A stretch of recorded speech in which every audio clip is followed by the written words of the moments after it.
Nous avons la chance d'assister à un spectacle en plein air des voladores, les hommes-oiseaux, dans un petit parc situé juste en face du musée. La danse des voladores puise ses racines dans une tradition ancestrale riche en symboles et en significations. Un rituel passionnant, bien loin d'un simple numéro de cirque. Dans la tradition préhispanique, on la surnomme la danse des hommes-oiseaux. Elle constitue l'une des cérémonies les plus spectaculaires de l'époque précolombienne.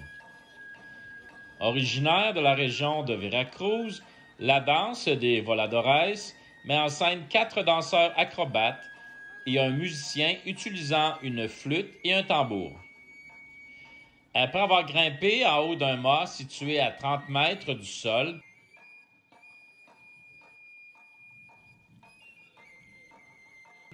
les 4 danseurs s'élancent dans les airs en effectuant des rotations dans le vide grâce à une corde nouée autour de leur taille. Au son de la flûte et du tambour, cette dernière se déroule alors lentement et les voladores peuvent alors descendre sans problème jusqu'au sol. La danse des voladores se veut avant tout un culte rendu à la fertilité. À l'origine, elle était destinée à provoquer la régénération du soleil à chaque changement de siècle.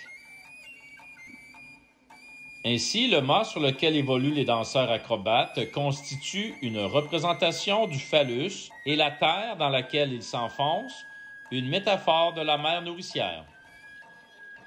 Le déroulement de la danse lui-même ne doit rien au hasard.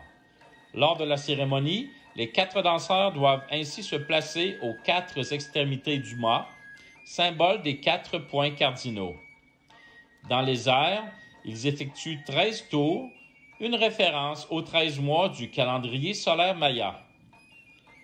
Le nombre total des tours est lui de 52, 13 tours multipliés par 4 voladores.